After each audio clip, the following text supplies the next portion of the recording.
mugwumps. They're everywhere. They're speaking out. At board meetings, City Hall, Town Square, Courthouse, State House, even the White House. They must be stopped. They are disruptors.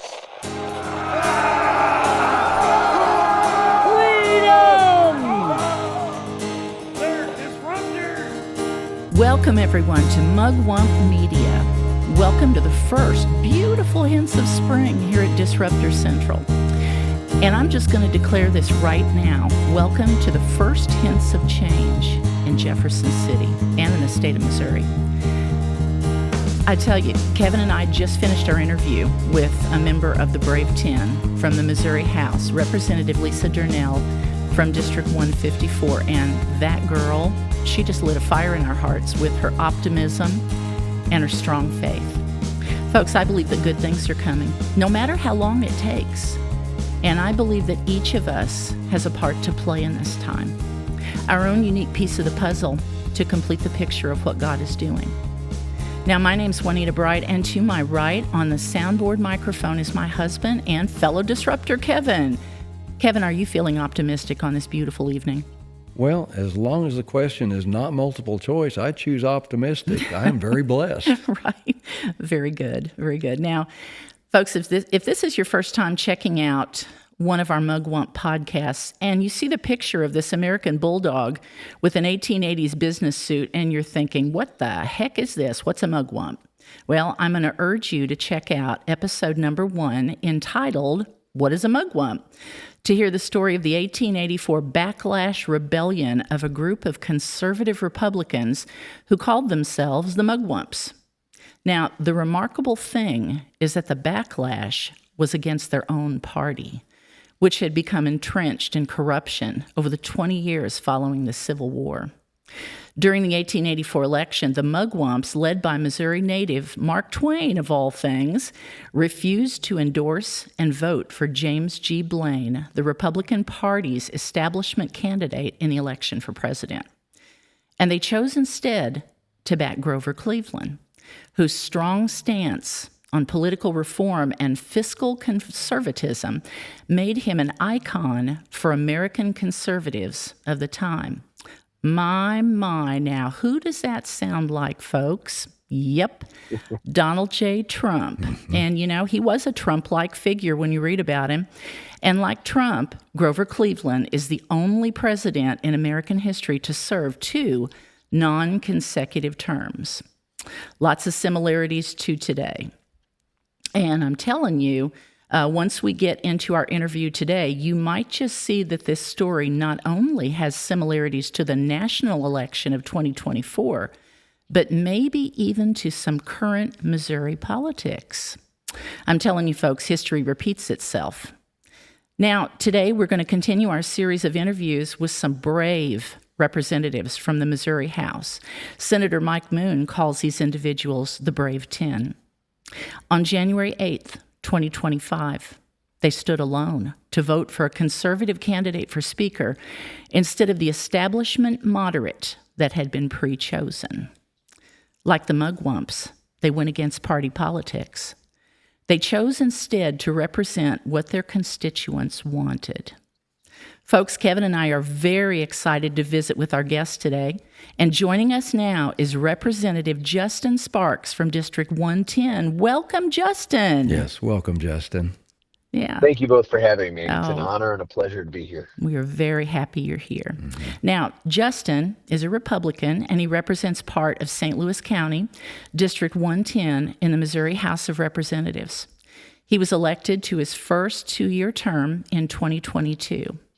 Now, Justin is a graduate of Granite City High School, and he also attended Oral Roberts University, nice, and Southern Illinois University at Edwardsville. Now, prior to his service in the legislature, Justin was with the St. Louis County Police Department for 15 years. He served as a supervisor within the Special Response Unit and also worked as an operator within the Tactical Operations Units, the SWAT unit. Additionally, Justin was also a deputized United States Marshal in the Eastern District of Missouri and supervised and participated in high-risk fugitive apprehension operations. Wow. Justin, you're a sheepdog. Man, oh man. I'm feeling safer right now. You bet. Born in St. Louis. Yes, born in St. Louis, Justin now resides in Wildwood, Missouri with his family, his wife Mandy, and their 6 children. Justin and his family attend Grace Church, and you said you've got one on the way. That's exactly right. I'm going to have to update that bio. There you go. Congratulations. Now, Thank you. I told you guys briefly about the Brave 10 who went against party politics and voted for the outsider. And again, I'm doing some air quotes here, the outsider conservative candidate. But the thing about Justin, if you're listening to this podcast and you don't know the full backstory, is that the conservative candidate who stepped up and challenged the moderate establishment candidate is you. Now, we went to hear you speak in Reed Spring, Justin, before the election, and we were absolutely transfixed when we heard your story, your calling. You have a calling. It is very obvious because I think you started something. I think that you sparked a revolution. God, through you, set aside the beginnings of a remnant in the house. Now, Justin, tell us, how did this all come about? Yeah, thank you guys so much for that very generous bio. And I would just say, strange how when you are a follower of Christ, when you dedicate your life to following his will and not your own, he will take you where he wants you to go, not necessarily where you think you should go. Yes. And that's a lesson that we learn throughout our entire life in our walk with the Lord. Amen. And that's exactly what happened with me. I came from a law enforcement background, meaning my father was in law enforcement, my uncle, my brother-in-law.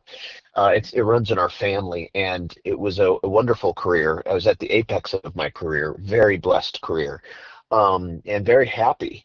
But throughout my career, from time to time, I would feel an urging or a prompting, and that this was not, that the law enforcement part of me was not going to be the place that I end up ultimately in my time of service. And so Mandy and I, my wife Mandy and I we would fast and pray when opportunities would come my way, opportunities of more money or different avenues of opportunities. And we would fast and pray. And each time the Lord would we would feel that prompting that this is not it. And we would just say, we have a peace and go back to doing police work, being very happy. That happened several times over the years. And one day I woke up and I felt that I was going to run for office. And that's a very strange thing because it came completely out of left field. That is not something that I ever anticipated doing. I never, ever thought I would do it. Frankly, I really believe that I was way too conservative to run for office. Where and, you're at. and you know what I mean? And so I just thought there's just absolutely no way. But we did the same thing that we always do. We fast and we pray, and we took one step of faith forward because this prompting of that you're going to run for office didn't go away. And as we stated before, I have 6 kids, so I looked up what state representatives and state office holders make in terms of their salary, guys. And I know the Lord provides for our needs, but we don't make very much money, okay? So I didn't know how that was going to work to put food on the table as a man. It's very difficult to run for office as technically as a part-time legislator, even though this part-time job that I have right now is actually like 3 jobs and overtime. But that's a whole other story for another day. So, we just put it to the Lord. We took one step of faith. We told a handful of people, my immediate family, that we were going to do this, and nothing happened for 6 months. So I just assumed I missed it and just went about my daily life. Well, 6 months later, one of those handful of people that I told that I was going to run for office called me and said, your state representative is resigning to take another opportunity, and he's already gone past his primary election, and would you like to be considered to fill his spot and run in the general election? And I had 24 hours to say yes or no. And through a series of pretty divine revelations from the Lord, those 24 hours, but trust me, I used all 24 of those hours. And then I agreed, and the Lord opened doors that no man could shut, and I got elected. and immediately entered Wow. the House of Representatives for the first time. And I tell that story because it really sets up everything else that has happened since then. That entering the realm of the political sphere of a supermajority of Republicans in the House, a supermajority of Republicans in the Yes. Senate, and all statewide elected offices, including the governor, Mhm. are by Republicans. And yet, in Missouri, we were seeing that a lot of Republican legislation that was getting passed in other states like Tennessee, Yes. Arkansas, Florida, for example, were passing us by and leaving us in the dust. And Yes. every single time we tried to get Republican priority legislation, the platform priorities that the people themselves had said that they wanted to get passed for year after year after year, and never seemed to be able to get it passed. Things like initiative petition reform Mhm. and others. These Yes. are the basic tenets of the Republican Party, and yet they failed time and time again. And so as soon as I entered the House of Representatives, it became apparent what was happening. And I kind of set my path and my mind and my soul on how can we change this? Yes. And Yes. that's what brought us here. Yes. Yeah. So did you just wake up? Because we talked to Bob Titus. And one of the things, I love him. He's wonderful. He sat here. We talked for 3 hours the night. We weren't being recorded all that long, but we sat there and we just visited and visited. And he actually said on his podcast, he said, I'm glad he stepped up and did it, because he said, I didn't. He said, nobody else did. Yeah. At what point, standing up, what did you think exactly? What did God tell you whenever you decided to run for speaker? That had to have been hard, because, Well, yeah, it go ahead. was very hard. It was very hard. And just to put it in perspective, it professionally and for my family, it's the hardest thing I've ever done. Yes. And the attack that has come from certain Yes. areas and from certain people has definitely been Yes. hard to weather. And it really makes you check Yes. yourself and look inward and Mhm. say, do I really believe the things that I say? And do I really, who am I really at my very foundation? And that's a good thing. Yeah. And I'll just tell you, so when we first entered the House of Representatives, Bob Titus and I, for example, were in the same class. And we quickly realized that we needed to, why weren't these things getting done? The things I've talked about, these conservative priority platform policies were not getting passed. We quickly realized we needed to band together, join together, and try to effect change, try to bring a conscience back to the legislature, to remind Republicans why we are Republicans. Yes. And that Yes. really has a lot to do with why I ran for speaker, because we knew with the abuse of the initiative petition process, Yes. with things like recreational marijuana getting into the Constitution, regardless of how anybody feels about that issue, that the Constitution is not the place where that should be Absolutely. dealt with. That should Yes. be statutory law, Yes. whether we support that or not. Never in the Constitution our founding document. So Yes. we could see that Amendment 3, unregulated abortion, was coming. Yes. This was not a secret. No. This was not a surprise.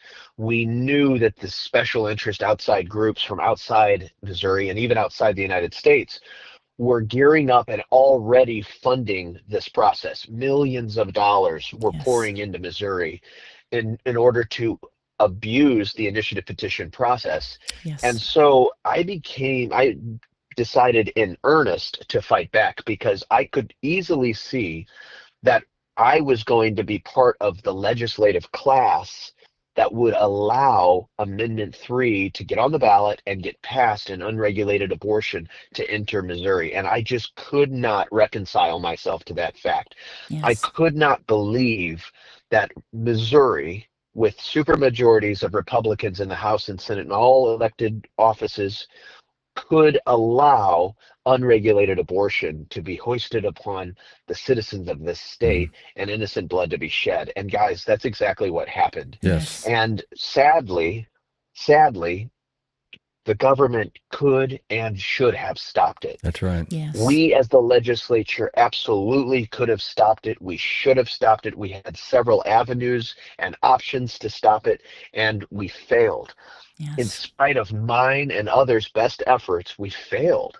And it was because we did not have enough legislators that were actually committed to really defending the unborn in order to make sure that Amendment 3 didn't happen. And one of the biggest ways we could do that was initiative petition reform. Mhm. We now know the data has showed us that if initiative petition reform had passed, had gotten onto the ballot and passed, Yes. then Amendment 3 would have failed, meaning Yes. 5 of 8 congressional districts, a wide, broad range of congressional districts in the state of Missouri would have had to pass that initiative petition of Amendment 3, and it would have failed.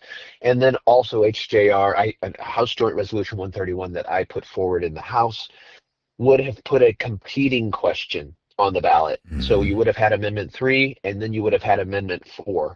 You could have picked unregulated abortion, or you could have picked protecting the unborn. Yes. And we now know that that strategy would have worked because they tried it in another state and it passed, and they defeated their version of Amendment 3.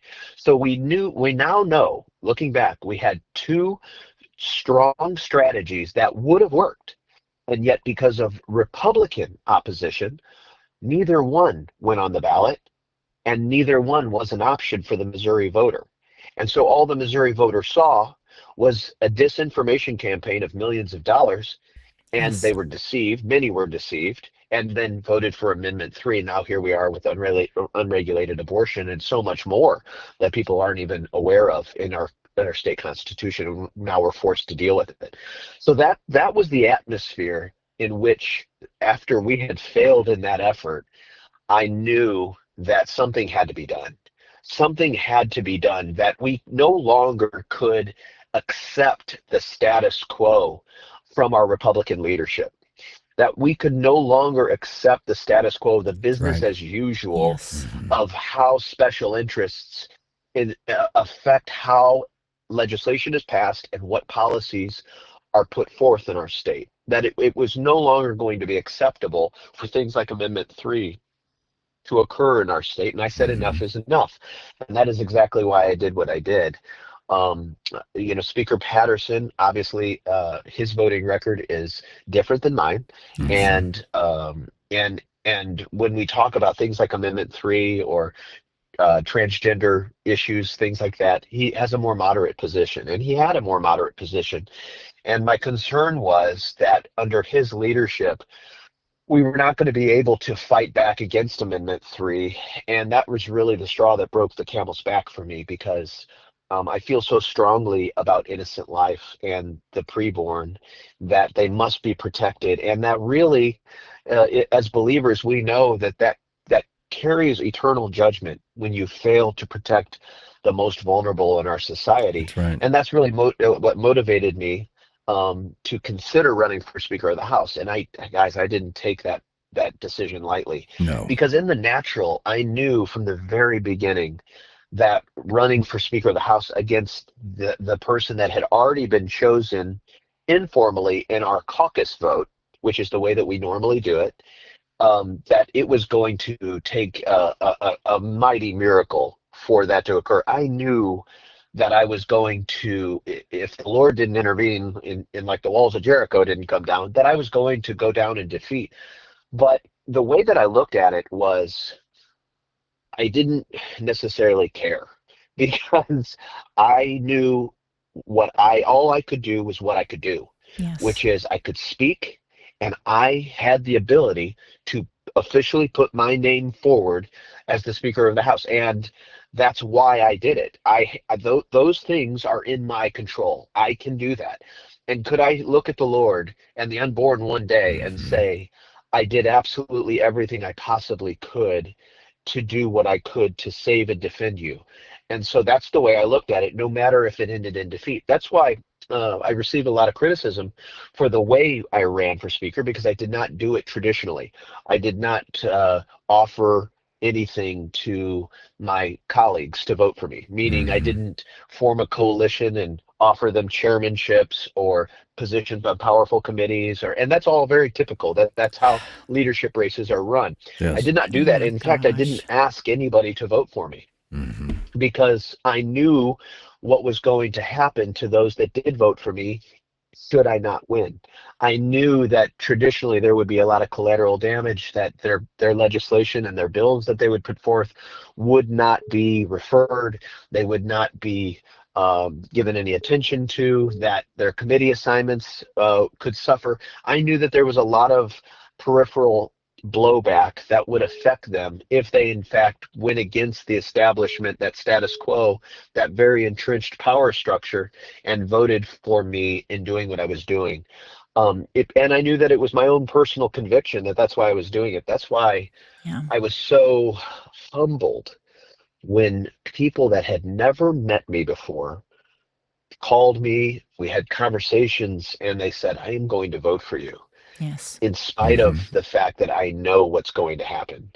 I will vote for you because I believe it's the right thing to do. Yes. And if we don't start taking a stand and making decisions out of principle alone, meaning my conscience and the people that I represent, because Yes. really the government is of the people, by the people, and for the people. If I don't start doing that, if we don't start doing that now, Yes. when will we ever do it? Yes, We that's will right. lose our system. Yes. And Yes. I think we saw that sentiment play out across the country as so many of us voted to send a reformer to Washington, D.C. Yes. to truly drain that swamp. And we're seeing it happen in front of our Yes. eyes now. Yes. And I think a lot of Missouri voters want the same thing to happen in Jefferson City. And I am one of those voters as well. I think we need the same kind of reform in our capital. Yes. And of course we're going to face the same pushback and the same challenges that are being faced in Washington, D.C. But as you have seen, there are others that, like me, that believe that no matter the consequences, Yes. we are going to vote with our conscience, and we are going to represent the people, no matter what happens to us or our political ambitions or aspirations or our futures or our careers. You have to put all of those things behind you and say, I will do this because it's the right thing to do, no matter the cost. Yes. And I'll leave the rest up to God's providence. Yes. Yeah. Well, and I think that this was something we talked about just a little bit before. It was one of my questions, kind of question, comment. You're obviously, God chose you because you're suited for it. Because so many people, what you did was rough. It took a leader. Yes. It took a sheepdog. It took someone with so much love and the heart of a warrior to step up and do it. Not just everybody would have the intestinal fortitude to do it. You're obviously, God chose you for this, to step up for a time such as this. And even though you didn't win, honestly, Justin, I don't think that was the point. The separation, the challenge, I don't know how things went down across Missouri, but in Christian County, all hell broke loose. I mean, you had one side and the other. And there are still people who are having a hard time talking to each other. And it's ridiculous. You had the ones who think that you have to just continue down the pathway of the way things have always been done. And they don't have that attitude that you just described. And all of the 10 that I have talked to, what you said is exactly what they all said. Exactly. Yeah. But then you have others who say, well, matter of fact, I had one of them that said, well, he's not going to win. And, if he's a nice guy and he's very conservative, but he's just not going to win. And I think that this Patterson, I think he'll bring things to the floor. And that just didn't sit with us. No. And I mean, there are people that we know and love. And I'm not, one of the things that I said this on Lisa's interview just a few days ago. I said, we're not going to go on and we're not going to trash people because just like Mike Moon said, we're going to have to come home. At some point, we're going to have to make allies, because Yes. this separation, this is absolutely the devil. This is what the devil Yes. wants. And Yes. it's the separation of those who are putting aside personal. You guys have been treated horribly. I mean, you've lost things. You've lost friends. We have too. Yeah. And for making a stand. And then you have the ones who are just angry and, well, you're not going along with the way things are supposed to be. Well, how are we going to get things done? Well, it's just a whole different mindset. Yes. And my biggest hope, and honestly, my biggest prayer, is that we can, at some point, we've got to come back together. And you see some of that in Washington, D.C. People who blasted Trump are now, man, have you ever seen, they're voting. I mean, they're voting together. Who would have thought they would have got the big, beautiful bill through the House? And Yes. there are people Yes. who aren't necessarily the most conservative that knew. They absolutely knew, because of the last 4 years. The reason Trump had to be kept out, and I mean, I was curled up in a ball when they stole the election from him. And let's not kid ourselves, they stole the election. But I was just absolutely curled up in a ball and just asking God, how can this happen? Why is he not in? Well, we now know why he didn't get back in. Yes. And this had to happen. What happened to you had to happen, because you were the spark that lit the flame. And we were up there on January 8th, and like I told you, I reached out to you with an email, and you should have heard the people in the room that I was in. I mean, there were signs everywhere. We met people from your church, I believe. That's great. They were up there, and That's they're like, awesome. They were so happy that, they were, they were just in all the way. They were handing out signs for people to hold. It was great. Yes. Yeah, And that's great. people everywhere. There was a lot of people in Christian County, and we sat there, from Christian County, and we sat there and listened in the room too. And, I thought of all the people that weren't there, who weren't talking to us anymore. Again, the separation, it had to happen. It just did. Well, I'm so glad that you brought that up, because Jesus said, "A house divided against itself cannot stand." That's right. We know Yeah. this, right? Abraham Lincoln Yeah. then repeated it, and the people that love seeing us divided, of course, Satan loves to see us divided, because we Yes. can't stand if we're always fighting each other instead Yes. of what we should be fighting. That's right. And some people said some very nasty things and still continue to do that about me. And I do not hold anything against anybody for not voting for me or for speaking bad or speaking lies about me. Yeah. I have forgiven them. I will continue to walk in forgiveness towards them, because frankly, holding that kind of bitterness and holding that kind of hatred in your heart will do nothing but be a toxic environment to them. And I don't want to see that. Some of No. these people consider themselves Christians, and I want to see them have a flourishing, healthy relationship with the Lord, and Amen. and a peaceful one. Yes. And I just will say, you'll never hear me call people names. No. You're never going to hear me call No. people anything, because that's not what we're called to do.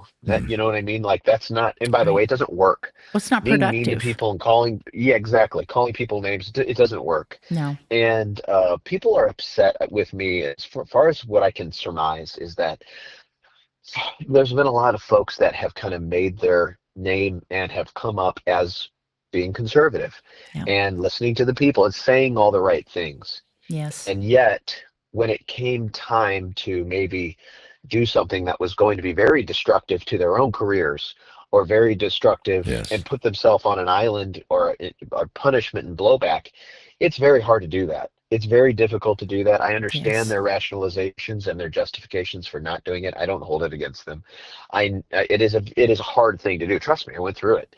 Yes. But I think that there's almost like a residual bitterness about the fact that some of them made those decisions, and I that's all I can speak to it. That's all I can think of. That's all I can that's the way that I kind of understand it. And so I just kind of pray for them, and I hope the best for them. Yeah. But even though you do lose friendships and you have people have that kind of reaction, because it's not just me, it's the people that voted for me that took such a brave stand because they Yes. showed the world Yes. that I have been offered nothing.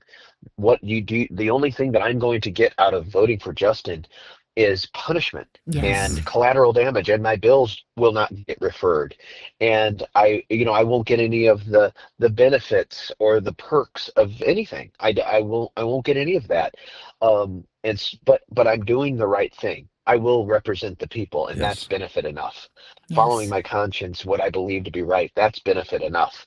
And that makes a lot of people very uncomfortable Yes. because there's nothing you can do. It's almost like the old ancient Christians. There's nothing you can do to them. They would go to persecution Hmm. and even to the cross and being hung on the poles and set on fire in the arena, and they would go singing with smiles on their Hmm. face, because when you truly have somebody of conviction that is doing something no matter the cost, in this case it's not even our lives, it's just political ambitions and careers and things like that. When you go and say, I don't care what the consequence is or will be. I don't want to have to suffer those things, but I will because this is my conviction. There's Yes. nothing you can do to those people. And That's that's right. why I didn't have to convince anybody to vote for me. They did it because it was their conviction. And I think that in the end, that is the key. And we must, in the heart where people are calling us names or wanting to have these divisions, anytime and anywhere I see people calling names on any side, I condemn it and I Yes. say, don't do it. Yeah. Don't call anybody a name. And No. I've gone and talked to everybody I can. Just because somebody didn't vote for me, it doesn't mean necessarily that they're irredeemable, right? It doesn't mean that No. you should throw the baby out with the bathwater. It Hmm. means you got to pray for them. Yes. Pray for Yes. him or her, right? Support him or her. Help them be stronger. Help them see the light, right? Help them come to and join us instead of calling them names and disregarding them and saying that there's no hope for them, because there's Yes. there's always hope for all of us. Yes. No matter what part of this journey that we're on, there is hope. And those people, I believe, especially the ones that call themselves Christ followers, that they will be there in the end, right next to us. Yes. Yes. Yes. Well, Jesus on the cross, he said, don't hold this sin to their charge. Forgive them, Father. Yep. Stephen, when he was Yep. persecuted. You're right. And, this isn't just the leaders we've set up there. This problem has been going on a long time. Oh, yes. And this Yeah. is something that we, the Yes. people, are responsible for the mess we have here. It's our responsibility to fill out the performance report of those that we send up there, and we don't fill that performance No, report out, that's and we true. just let them get by with these things. They just dig in deeper and deeper, and they get further away from what we would have them do. And for those representatives seeking to do the right thing because it's the right thing to do, you know what? Are you feeling the love? We really need to be supportive of those that are standing for their principles. Yes. They need to know that they're supported, and they can be about the business of defending our laws and our citizens and our Constitution. Ultimately, that's what everybody took an oath for. That's what you're up there for. And when you step up to do it, there's pushback. But I just want to say I'm real encouraged because I'm hearing more and more of God's people step up, and they're willing to just Amen. go ahead and do what you're saying, Justin. It's really good to hear your testimony on that, and we appreciate that. And man, I know so many people that you know what, they're seeing what's going on. There is a movement taking place. There's an awakening that's going on, and there's a revival that is breaking out among God's people. And this is a spiritual issue. This is God's It people. is. This is our job. This is what we're called to do. And Juanita's got other questions, I'm so, sure, so I too. better stop. Oh, no, I just wanted to tell you, just all of this, it's all interconnected. Every bit of it is. Yes. And there is a national and a local. I think it was whenever we talked to a lot of folks, and I think it was on Lisa's. We talked about how I really think that Trump getting back in is kind of a national. This is an opportunity for 4 years. Hopefully, some of that's going to trickle Absolutely. down. It gives us a covering. And I think that now you're seeing turmoil because not just Missouri, this is happening in other states. You know that, right? Yes. It's Yep. happening in Texas. They did some of the same stuff there. Yep. It's happening in Florida. I mean, everybody thinks Florida is just a beacon of conservatism. Well, it is, but there's stuff going on in their house too. I think it was Montana. There are things now that are starting to go awry in the state houses, and I really think that, now that we've got this covering, I think that now the states are going to have to work a lot of this stuff out. I think this is I look at it as our opportunity. Yes. I really do. I think it's time. We talked to somebody the other day, and one of the things, we're involved in some of the local politics too, and we've had some crazy stuff going on in our library, like a lot of places do. And we've hung in there for like almost 3 years, 2.5 years, and made some changes. And you just have to, I was laughing. I said, sometimes you just outlast them. That's what you got to do right. is outlast them. Yep. That's right. But that was one of the things we were talking about. And, sometimes you just have to get in there and just work day by day and just keep going, and eventually God's going to bless when you get in there. What you were talking about, God's going to bless it. He's going to give us, whenever his children are hungry, like I said to Lisa the other day, and we ask for food, he's not going to give us a stone, he's going to give us a fish. And even That's the right. painful things, there's going to be a blessing, I believe. And Amen. it may take a while, but there will be. One of the things, I woke up this morning an hour ahead of time, which is painful for me, but I was laying It there. can be painful for me when that happens too. I know. I was laying there thinking about you guys. I just was. And I thought about all the people that we've been talking to and everything. And you know what it reminds me of? I woke up thinking about, in 1 Kings, I think it's in like 18 or 19, the story of Elijah. This is what reminds me of you guys, how Elijah, man, he went through a mess, all the prophets of Baal. And of course, he, there was a drought for 3 years. Nobody was happy at that time. And finally God tells him, he says, okay, Elijah, tell Elijah that I'm about to send the rain again. And Elijah believed him. And Elijah went and prayed, and he told his servant, he said, all right, go look at the ocean. Tell me if you see anything. He was waiting for rain to show up. And 7 times. And finally on the 7th time, here comes his servant, and he goes, oh, there's a cloud rising up out of the sea, but it's really little. It's the size of a man's hand. And Elijah's like, hot dog, here we go. Here's a thunderstorm. And that's what you guys remind me of. Yes. It's, it strengthens. Talking to you guys makes me understand and believe, even if it's just the size of a man's hand rising up out of the sea right now, change is coming. Right. It's going to come because he loves us. You guys are doing the right thing. It's time for change. Yes. It's time for a change of attitude. It's time and we make mistakes too. It's time for us to work all that out. And, but I believe go ahead. That's just so good. What a great word is that there's a time and a season for everything. That's right. Yeah. And what I'm kind of learning through this process is that, when the Lord when this time and that season of change is arriving, the people that go out in front of it to usher it in is what you just saw on January 8th. Yes. So that's exactly what happens. He moves on his servants, the ones that are saying, here am I, Lord, send me. Yes. And then we step up, and we have no idea because his ways are not our ways and his thoughts are not our thoughts, but we trust him regardless. And we say, do whatever it is you're going to do, Lord.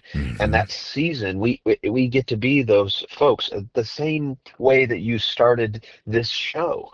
to reach those Yes. ears that needed to hear it, right? This is all Yes. interconnected because we're now to usher in this season of change. Yes. That reaping of a harvest that has been laid by those that went before us, and now here the harvesters are to usher in that season of change. And Yes. to all those that hear these things that go on in Jefferson City and they get frustrated and sometimes they lash out and we have to that change, that season of change can be messy sometimes and turbulent. I say don't lose your temper, lose Right. your apathy, right? Yes. Lose Yes. the hopelessness and the throw up your hands, they're all corrupt. Get Yes. involved. Yes. Ask the Lord, how can you use me? I don't know Mhm. what I can do, but I'm willing. Here are my hands. Put them to work. Be willing to be part of the change because that season has arrived, guys. Yes. Yes. Yeah. I agree. I agree. You know, and what you said is very true, and that's kind of where I was going. Just when it's time, but it has to be God's time, and sometimes That's right. it takes a while. This may be something that drags on a little while, but thank God there's a beginning. Talking Yes. to Mike Moon, oh my gosh, I absolutely love him. He's wonderful, and he was the first guy we talked to him at Reed Spring, and we said, okay. We're starting a podcast. We have no idea what we're doing. We said, Mike, would you please come and would you would you consider coming and visiting? And he said, well, sure, I will. Set up a time and we'll have you. And he shared so much with us. Just shared so much with us, and he feels like, and I don't want to put words in his mouth. And you've probably visited with him quite a bit, but I just feel like he believes he spent this is his 13th year, but he's been in Missouri legislature, Missouri politics for 12 years and now working on 13. Yes. And all that time, he's basically been alone. And he said, Yes. I'm not alone anymore. He said, now there's 10. And Yes. that's a miracle. The time is coming. Whether it's all here Yes. yet or whether it's still a few years down the road, that's not the point. The point That's right. is the changes that are going to occur in us Yes. to make us ready Yes. to help God to bring about that change. But that's a little cloud So the size of remarkable. Yes, Yes. it's so remarkable because I consider Senator Moon to be a mentor, obviously, Yes. and I had known, he did this, but he did it alone when he tried to change the rules when he was in the House, and he really laid the groundwork to follow in the footsteps. It's 1, then it's 10, then it will be so many more. Yes. Yes. Courage does, it's contagious. It really Yes. is. Those seeds are there, and it's been illuminating that the group that voted that way on January 8th, that we haven't changed. No. We're voting together to this day. Yes. No matter the consequences, because that doesn't change. Not just the vote of the speaker. Now it's leadership votes. It's Yes. votes on shutting down debate. It's voting on sludgy, moderate bills that are coming forth onto the floor where the majority of Republicans are voting for them, but we are Gosh. not. And then you start seeing more and more Republicans are no longer voting with the status quo. Instead, they're Good. taking a more a look at some of these bills and saying, is this really good for the people? Who does this really benefit? Why are we voting this way? Why is this bill even being heard on the House floor? Well, is this even a Republican priority? This doesn't sound right. And to get folks to actually have those conversations Yes. is powerful. Yes. It's powerful Oh my because that hasn't happened before. No. And so that's really exciting. I'm so thrilled to hear that. To hear Yes. you say that gives me great hope. You guys are, it's not just revive. I could tell talking to Bert, talking to Bob, talking to Lisa. Yes. There's revival going on among you guys, and it's spreading. What you're doing is spreading to others. That is just so Yes. exciting. I love that. Absolutely love it. There was something I wanted to ask you about. Whenever Kevin and I had been kind of kicking around what we need to do, we knew that we needed to do something more because we talk to a lot of people at our place of business, but it's just one-on-one. And we ended up doing a podcast with somebody, and the lady that we did the podcast with, she said, "Man, you guys are getting a lot of views. You're getting a whole bunch of views." And between that, and we went to a Patriot Academy. Rick Green and Brian Rollman. I don't know if you know Brian Rollman yes. or not, but he's just, oh my gosh, he's wonderful. He's a good friend, and he's affiliated with the local chapter of TPUSA Faith, and Oh, sure. Yeah. yeah, Yep. he's quite a guy. But anyway, he had a pastor's panel, and boy, that just finished lighting off the fire in us. And we're like, oh my gosh, this would be great. But we thought about, interviewing pastors, doing a pastor's panel. Because let me tell you, this, Justin, the church has to change too. That's right. As a matter of Yes. fact, I Yes. think that this is more about changing the church Yes. than Agreed. anything. And if the I church, agree with you 100%. yes, if the church does not drop its old dry ways and Yes. move into the new thing, the new wineskins that God is placing his miracles in, we're going to miss it. They're going to miss it. And the church has to grow up and change. But that My was goodness, that's a good word. that was one of the things that we looked we looked at each other that day and we're like, oh my gosh, think of all the people we could reach. And of course, we're like, oh my, we're so old. We don't know how to run this stuff. How do we get it going? But God has been merciful to us. Yes. And we've managed to get some stuff up on there. Haven't got video yet, but we're going to be doing that hopefully soon. This is what I wanted to talk to you about communication. Whenever you put up something, and Kevin brought it, he was so excited. He brought it into me. I was in bed still. Like I said, I like my sleep in the morning. But he brought it into me and he said, It's dangerous territory said- to walk into the bedroom before she's already stirred. yeah. But he brought it in and he brought my iPad and he goes, look at this. Justin put this up on Facebook. Somebody had sent it to him. And you had been talking about a hub of information and creating an information network. And my heart leaped and I immediately got teary-eyed because this is exactly what we've been talking about, what God was talking about to us. And, we felt so like we couldn't do it. And it's like, yeah, but we really need to. But when you said that, I just cannot even tell you how excited that made us. And that week was when we interviewed Mike Moon and when things started to move, in that for us. Yes. That excites me. I haven't heard any more about what you're doing. Can you talk about any of that today? Yeah, of course. So the idea was really birthed out of an obvious need that had been articulated across the state. Yes. And I was traveling to different places. Anybody that really wanted me to come and share my heart and tell why I was running for Speaker of the House in the way that I was, I went to. And so drove all over the place and I met so many amazing, beautiful people that love the Lord, love our country, love our state. And the message was always the same, by the way. The message was always, don't give up, no matter what you do. Yes. And it was only by God's grace that I didn't give up because I really wanted to. In the natural, you're just like, this is not enjoyable. Yes. But there is a need for people to have a central place where they can go to find out what's going on, but also communicate with each other. So the way that we're trying to build this out will be a centralized place. It could be, so think about it like a website or like a message board that you can be able to get on your phone, go to and check for a daily update. The daily update would typically be a video. Sometimes it would be from contributors like yourself, and it would have different perspectives, obviously, from lawmakers and grassroots activists. And then you would have different locations, different geographic locations around the state with different events, things that are being held, things where people can get involved. And if your issue is a certain issue, if you're about protecting the unborn, then you would click here, and these are the different organizations and different events that you can get involved. If you're really passionate about protecting the Second Amendment, then here are the organizations and the dates of their different events that they're having in the different parts of the state. You can get involved there.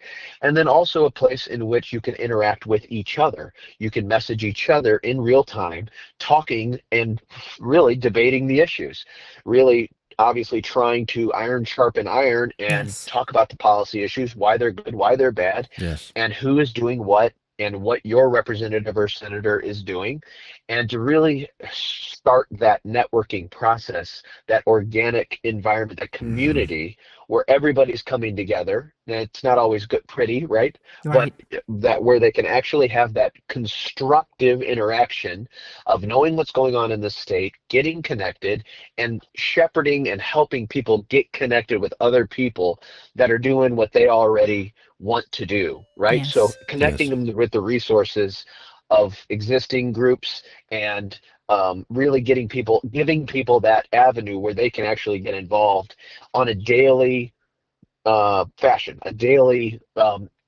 actually connecting to each other on a daily basis. And so Yes. that's the idea. That's the vision. That's wonderful. You Is know, it? and that goes right along with what the church needs to do. We need to re-enter the town square. God's Yes. people, That's right. we have got to start communicating. We've got to start having civil discourse, and we've got Yes. to start talking about the things of God and our 10 Commandments. You know what our priority this year should be? Well, Amendment 3's done. IP reform's done. Those should be no-brainers. And the 10 Commandments on our classroom walls, like Louisiana proposed, they're hitting some lawsuits. I heard the last, but you know what? Why are we not doing that? I saw Absolutely. that is a bill that was introduced. I don't know if it's being pursued, but those are the things that Yeah. are going to. That's what we got to do for our Right. children. And by That- done, what Kevin means is Done. they need done away Done. with. Those things need to Done. be cleaned out. And why are we waiting? yeah, why we is don't. this? These issues shouldn't even be issues for the church. Yeah, agree. absolutely. I agree. You bet. Yep.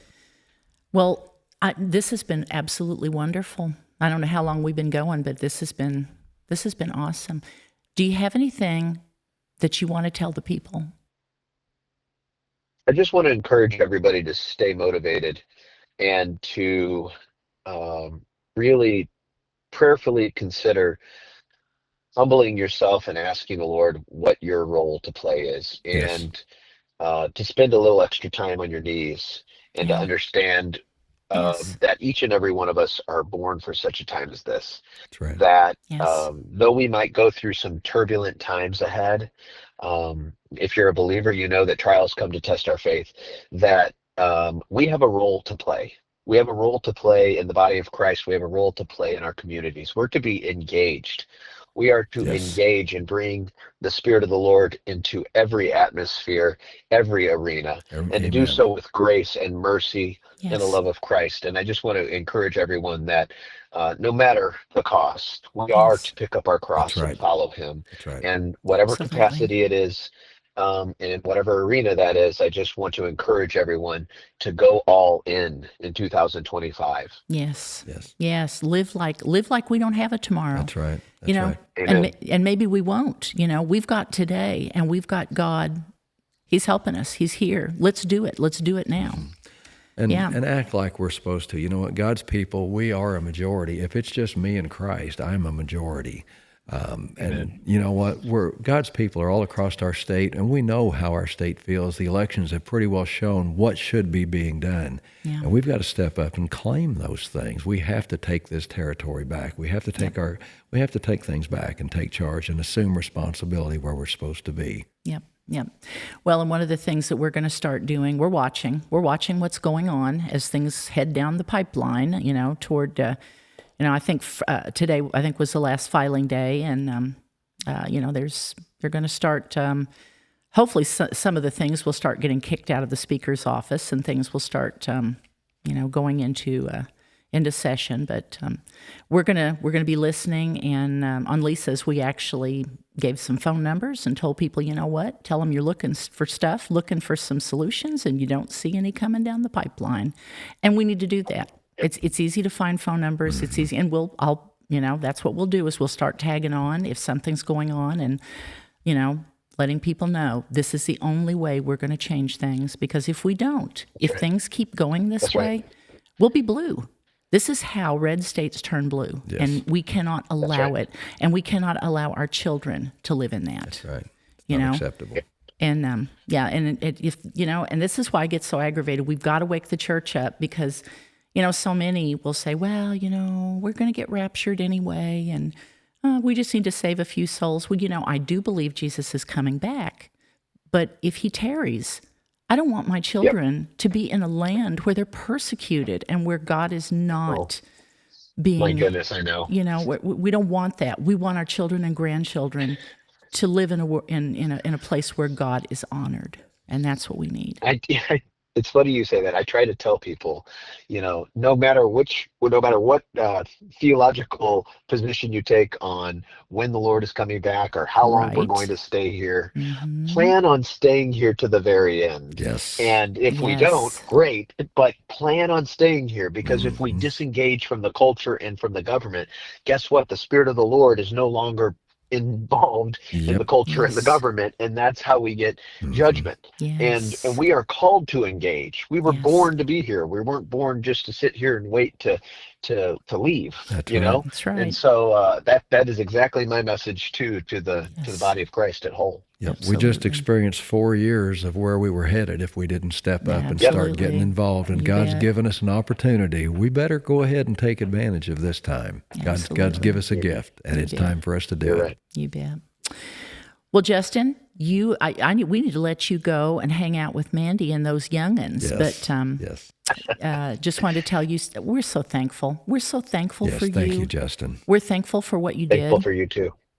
We're thankful thank you.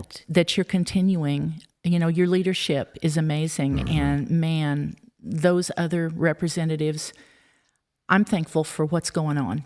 Yes. And I'm thankful that it sounds like you all are actually, it's spilling out. We get filled with the Holy Spirit, and the cool thing is it bleeds over and other people get it. Be encouraged. Be encouraged. Be encouraged. Yes. Well, Yes. folks, this has been an awesome time that we've shared today, and we've so appreciated you, Justin, joining us today. Now, as Justin talked about, part of our strategy going forward is effective communication. Going into this new golden age in America, and you know what? I'm just going to say it right now. Golden age in Missouri, we're going to head there.